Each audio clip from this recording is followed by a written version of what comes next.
నమస్తే, welcome to our voice. నేను journalist నవత. పశ్చిమ బెంగాల్ గవర్నర్ సివి ఆనంద్ బోస్ శుక్రవారం ముఖ్యమంత్రి మమతా బెనర్జీపై పరువు నష్టం దావా వేశారు.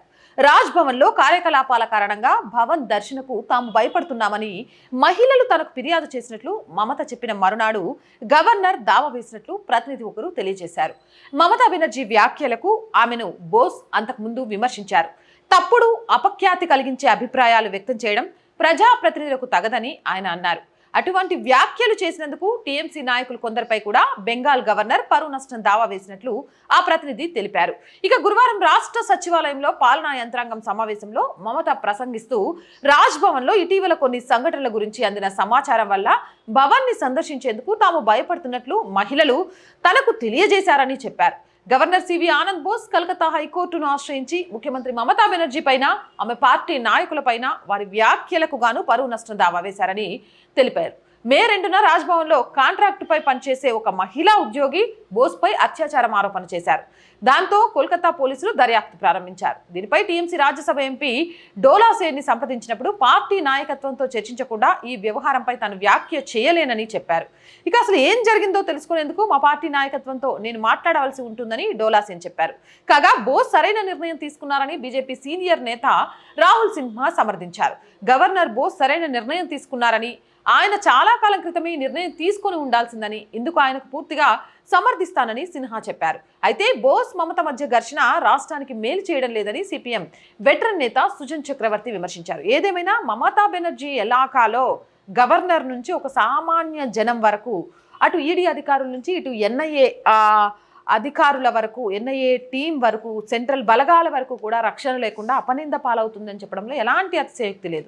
మనం చూసాము, ఈడీ రైస్ కుంభకోణం కోసం వచ్చినప్పుడు వాళ్ళ మీద దాడులు చేయడం, అలాగే సెంట్రల్ బలగాల మీద నిందలు వేసే ప్రయత్నం చేయడం, అలాగే ఇక్కడ మహిళలకు రక్షణ లేకపోవడం, టీఎంసీ ఒక గూండాల వ్యవహారం చేస్తూ ఒక మహిళా ముఖ్యమంత్రి ఇలాకాలో మహిళల మీద జరుగుతున్న అత్యాచారాల గురించి నోరు మెదపకపోవడం, అత్యంత ఎక్కువ కుంభకోణాలు జరగడం, బంగ్లాదేశ్ నుంచి అత్యధిక మంది రోహింగ్యాలను పశ్చిమ బెంగాల్లో డంప్ చేసుకొని ఓటు బ్యాంకు కలిగించి వాళ్ళను ఓటర్లుగా మార్చి అక్కడ ఒక రాక్షస వాతావరణాన్ని తలపిస్తున్న తీరు. నిజంగా కూడా గవర్నర్ ఇలా అనేక సార్లు మమతా బెనర్జీ ప్రభుత్వం గురించి ఆరోపణలు చేయడంతో పాటు సెంట్రల్ బలగాలను పంపించొద్దు అనే విషయాన్ని కరాఖండిగా చెప్పడం, ఈ విషయాన్ని కోర్టు కూడా సమర్థించడం గవర్నర్కి అటు మమతా బెనర్జీ ప్రభుత్వానికి చాలా గ్యాప్ పెంచింది అని చెప్పొచ్చు.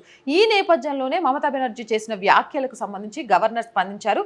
ఇంత జరుగుతున్నా ఎందుకు సెంట్రల్ కానీ రాష్ట్రపతి కానీ పశ్చిమ బెంగాల్ వ్యవహారంలో పట్టించుకోవట్లేదు? మణిపూర్ గురించి మాట్లాడడానికి నోరొచ్చిన ప్రతి ఒక్కరికి పశ్చిమ బెంగాల్లో జరుగుతున్న వాటి గురించి మాట్లాడడానికి నోరు ఎందుకు రావట్లేదు?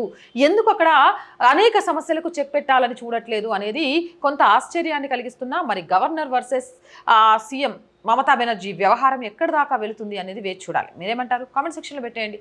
మోర్ వీడియోస్ కోసం మన ఛానల్ వెంటనే సబ్స్క్రైబ్ చేయండి. వీడియో నచ్చిందా లైక్ చేయండి, షేర్ చేయండి అండ్ సపోర్ట్ చేయండి. ప్రతిరోజు చెప్తున్నాము, ఛానల్ని దయచేసి సబ్స్క్రైబ్ చేసుకోండి చూసిన ప్రతి ఒక్కరు అనేది. చాలామంది ఆ విషయాన్ని మర్చిపోతూనే ఉన్నారు, అందుకే పదే పదే గుర్తు చేస్తున్నాను. మీరంతా కూడా ఛానల్ చూసిన వెంటనే సబ్స్క్రైబ్ చేశారా, లైక్ చేశారా లేదా అనేది చూడండి. మీరు ఎంత లైక్ చేస్తే మన ఛానల్లోని వీడియోస్ అంత వైరల్గా మారుతాయి, ఎంతమంది సబ్స్క్రైబ్ చేస్తే అంత బలంగా అవుతుంది. నేను చెప్పే వార్తలన్నీ కూడా సమాజానికి హేతుగా ఉన్నాయి అనిపిస్తే ఖచ్చితంగా మీ చుట్టుపక్కల ఉన్న వాళ్ళందరితో కూడా ఛానల్ని సబ్స్క్రైబ్ చేయించండి.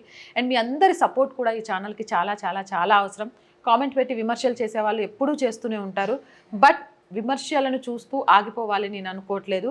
ఇంకా ముందుకెళ్ళాలి అంటే ఎక్విప్మెంట్ పరంగా కానీ, చిన్న ఆఫీస్ పరంగా కానీ, రిక్రూట్మెంట్ పరంగా కానీ మన ఛానల్కి చాలా అవసరం. అది కూడా ఎప్పటి వరకు మీ అందరి సహాయాన్ని నేను కోరుతానంటే, ఎప్పుడైతే మన ఛానల్ బ్రేక్ ఈవెన్కి చేరుకుంటుందో అప్పటి వరకు. బ్రేక్ ఈవెన్ చేరిన తర్వాత నా వల్ల నలుగురికి సహాయం చేస్తాను తప్ప నేను నలుగురి నుంచి మాత్రం ఖచ్చితంగా సహాయం తీసుకోను. అప్పటి వరకు మాత్రం మీ అందరూ సపోర్ట్ చేయండి. సపోర్ట్ చేయడానికి సబ్స్క్రిప్షన్ పక్కనే జాయిన్ అనే ఒక ఆప్షన్ కనిపిస్తుంది. 1 to 5 లెవెల్స్ ఉంటాయి. ఏదో ఒక లెవెల్లో సపోర్ట్ చేయండి. అలాగే స్క్రీన్ మీద గూగుల్ పే, ఫోన్పేతో పాటు అకౌంట్ డీటెయిల్స్ కూడా ఉంటాయి. అలా అయినా సపోర్ట్ చేయొచ్చు. అండ్ వ్యాపార ప్రకటనల ద్వారా మన ఛానల్కి సపోర్ట్ చేస్తూ మీ వ్యాపారాన్ని విస్తరించుకోవచ్చు. దానికోసం 8328500576 నెంబర్కి సంప్రదించండి. So please support our channel, subscribe our channel. జై భారత్.